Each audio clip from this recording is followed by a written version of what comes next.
హైదరాబాద్ ఇబ్రహీంపట్నం చౌరస్తాలో పేలుడు సంభవించింది. ఒక స్కూటర్ డిక్కీలో ఈ పేలుడు సంభవించినట్టుగా తెలుస్తోంది. పేలుడు సంభవించినప్పుడు భారీ శబ్దం కూడా వచ్చినట్టుగా అక్కడ స్థానికులు చెప్తున్నారు. ఈ పేలుడులో ఒకరికి తీవ్ర గాయాలయ్యాయి. దీనికి సంబంధించి పోలీసులు ఇప్పటికే దర్యాప్తు చేపట్టారు.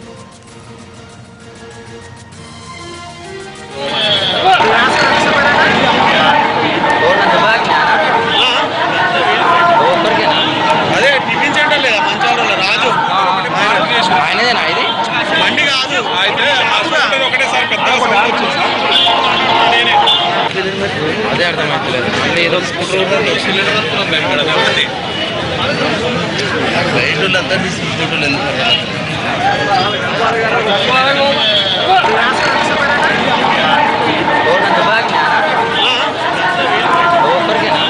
అదే టిఫిన్ సెంటర్ లేదా మంచాలలో రాజు ఆయనదేనా ఇది? ఇబ్రహీంపట్నంలో చౌరస్తాలో ఓ స్కూటర్ డిక్కీలో భారీ పేలుడు సంభవించింది. దీనికి సంబంధించి మరిన్ని వివరాలు మా ప్రతినిధి రమేష్ వైట్లా అందిస్తారు. రమేష్, అసలు పేలుడు ఎలా సంభవించింది? దీనికి సంబంధించిన డీటెయిల్స్ ఏంటి?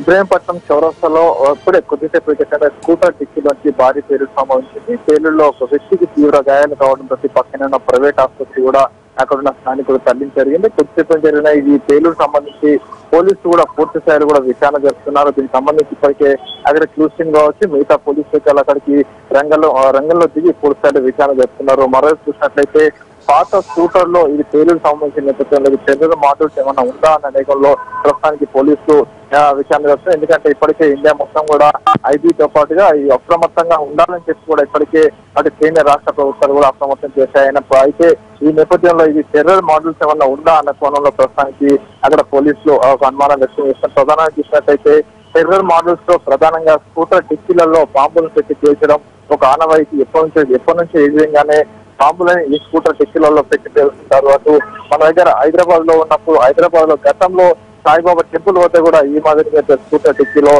బాంబులు పెట్టి పేల్చిన ఘటనలు కూడా ఉన్నాయి. ఈ నేపథ్యంలో ఇక్కడ కూడా స్కూటర్ డిక్కీలో ఈ బాంబు పేలడం తోటి ఇది పూర్తిగా టెర్రర్ అని చెప్పి ఒక అనుమానం వ్యక్తం చేస్తున్నారు. ఇప్పుడు కొద్దిసేపు క్రితమే సిపి రాజకొండ కమిషనర్ మహేష్ గౌడ్ మాట్లాడినప్పుడు ఇది టెర్రర్ యాంగిల్ అన్న కోణంలో తాము విచారణ జరుపుతున్నాం. ఇప్పటికైతే దీనికి సంబంధించి అక్కడికి క్లూసింగ్ కావచ్చు, మిగతా బృందాలను కూడా అక్కడికి పంపించి ఉన్నాం. అయితే దీనికి సంబంధించి పూర్తి స్థాయిలో విచారణ జరుగుతుంది.